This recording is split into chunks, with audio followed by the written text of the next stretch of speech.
Hello and welcome to the channel. My name is Annalisa Ely. I make videos about art and videos about books, and this is another of my crossover episodes because what I am painting today has a lot to do with what I have been reading lately and my discussions about books online with other people. So right now there's a readathon going on called Femme Fatale. It's a play on femme fatale, and it is all about reading fantasy books written by women. The hosts are Jean Bookish Thoughts and Jill from the Book Nook. And the specific way in which that readathon influenced this painting is that there is one particular prompt called Woman with a Weapon, and the point is to read a book that includes a woman with a weapon, be it a sword, an axe, a bow, some kind of magic, anything like that. And it was prompted by Jean's ire when a stupid internet man said women couldn't use swords. Anyway, I did a piece somewhat related to this already a couple of weeks ago, but I just was very inspired by the idea, so I decided to do another one. That other one was a knight offering her queen a sword in a ceremony. This one is a fairy knight who is on guard, and she is resting her hands on her sword while she stands on a balcony of a fairy palace with a fairy forest in the background leading off to some mountains and sky. And I did not know at the beginning what all the background was going to be. That definitely evolved as I went and ended up being a lot more intricate than I was thinking of, so we'll get to that in a moment. I really enjoyed drawing armor when I drew that earlier knight piece, so I decided I wanted to try that again, but have a little bit more of fantasy bent to it because the other is a bit more historical fiction-y. There's no way of knowing if there's magic involved. So I decided to go full fantasy and have a fairy in this one, and I decided that her armor could also be a bit more interestingly colored than your standard gray metal, and I decided to make it green because I really love elves and fairies who have green armor. This armor is usually depicted as being green dyed leather, which is a thing, but there is also a common metal in fantasy lore that is called adamant, and it is often depicted as being green, and so I decided that my fairy knight would be wearing green metal armor as well as some green leather in the leather skirt thing that she has on. I was a little bit stumped as to how I wanted to design her armor. I always admire fanciful armor in fantasy art, but I haven't tried to figure out a design for it in quite a while, and I also have for some reason not been looking at a lot of fantasy art that has armor in it lately. So I turned to Pinterest and found a bunch of images of fantasy armor and decided to incorporate a bunch of the different ideas from different pieces. So the leather skirt is a popular one, so are sort of circular metal pieces on the sides of the hip. Very small pauldrons are usually liked for women's armor because unlike men, it's usually more popular to minimize the shoulders so that the person looks more feminine. I personally like small pauldrons because I don't like men with big shoulders either. So I decided to go with a fairly simple and small neck piece that would meet with her shoulders and have fairly simple layers of metal there that would then turn to chainmail on her arms. And I also decided to go with a chainmail skirt underneath the leather one, which was partially inspired by a chainmail skirt-like thing that Alana wears in the last of the Song of the Lioness series, Lioness Rampant.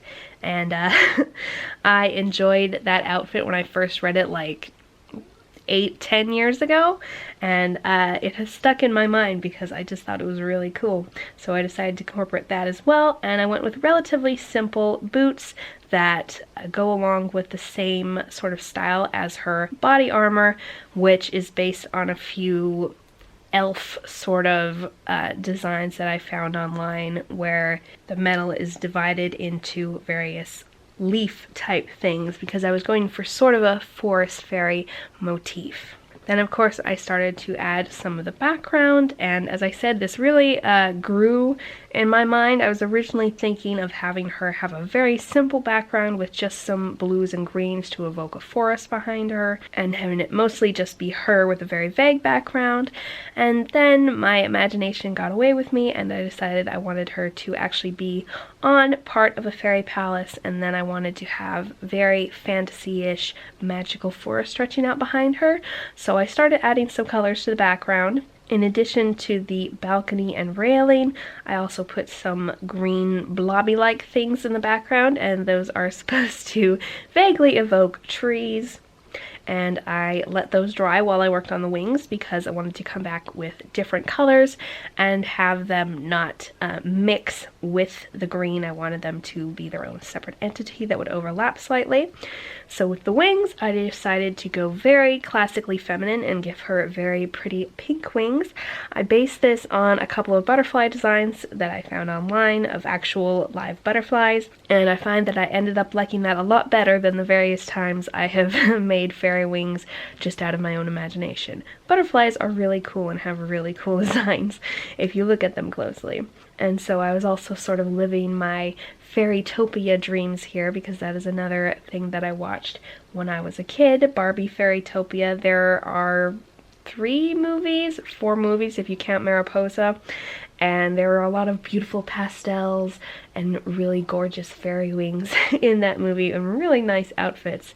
So I love that series as well, and it is really fun to be harkening back to that with my art now that I'm all grown up. So I decided for the magical forest it needed to be a little more interesting than a plain green and brown forest, so I decided the trees would be a mix of brown, bluish purple, and pink. And the background also took a lot more time than I thought it was going to. Obviously, I thought it was going to be very plain, and then it turned out to be very intricate. So that's why this video is late. I got this finished the day it was due to be uploaded, and then I got depressed that day, so I couldn't do the voiceover. But anyway, I hope you enjoy this video even though it is late. And I'm really happy with how the background turned out. I usually shy away from backgrounds that reach into far distance like this because I have to manage perspective, and I'm quite unskilled at perspective. Obviously, you should practice the things you're bad at, but you know, I have a tendency to avoid them because we don't always do what we should do. But I'm really happy with how this turned out. The way I was able to get the watercolors to fade as they went into the background, because that helps create distance, and I was able to add vibrancy to the colors that were closer up front. I feel like the shapes of the trees and the way I was doing it very loosely really lent itself to making them smaller and smaller as they went back and having them be vaguer, and then eventually being very meshed together so the individual colors don't stand out too brightly. I really like that, and I also enjoyed making the mountains in the background, because that's another thing I'm afraid of painting, because I enjoy mountains so much I don't want to mess them up. Oh, and by the way, for her wings, I was having trouble coming up with the type of pink that I wanted from the whites and reds that I had, and I also wanted her wings to be sparkly, so I used some of Violet Connie Art's shimmery metallic paint, and that is what makes most of the design on her wing except the uppermost darker pink color. That is some of my red mixed with white, but all that orangey prettiness is Violet Connie Art's paints. She makes her own watercolors and they are absolutely lovely. She has an art channel, I'll link it below. Speaking of books and inspiring, I wanted to tell you a little bit more about Alana, because I just reread the first book in her series, Alana the First Adventure, and it is by Tamora Pierce, and she is one of my favorite fantasy authors. I haven't reread her work in a long time, but I finally got back into it, and I'm so happy I did. It is so reminiscent of my childhood, and also so reminiscent of my own mental world, because her fantasy was one of the first epic type fantasies that I read, where the world building is really strong and things that are going on have a multitude of different characters who are all lending to the plot, and things are going on a grand national and international scale, and there are supernatural forces and they all have their own motivations. And it was also one of the earlier books I read that had individual mages in it that weren't sort of a witchy vibe, but that were more of a practice sort of magic, and where it was controllable by individuals and not by super huge forces, along the lines of Harry Potter, but very different. And I read this long before I watched the Harry Potter movies, and so it really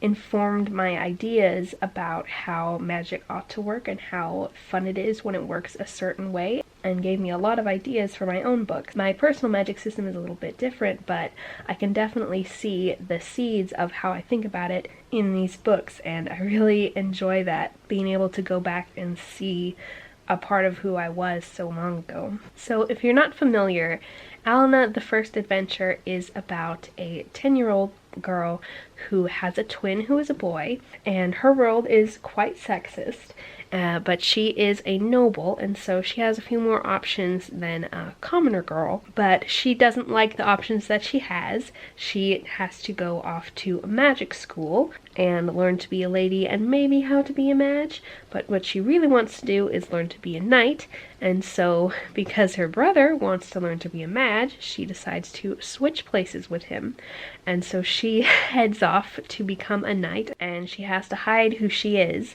in order to take part in this night school, and it is about the first 4 years she has at this night school, and it is really interesting. I love all the ways that Tamora Pierce came up with for these young people to train, and how she put a lot of work into finding ways for Alana to put in extra training and extra work, because she did have a smaller body, because even for a woman she had a relatively small body, had a lot of fighting to do to keep up with the boys, because their own hormones would kick in and help them, and she didn't have those to aid her. She had to put in all the work herself. And Tamora Pierce does a really good job of portraying that and hypothesizing on what it would be like for a young girl to grow up in these circumstances, surrounded by men and sexism, and having to hide herself, and also having an internal struggle because she thinks that she isn't as good as them, because she has internalized misogyny to deal with.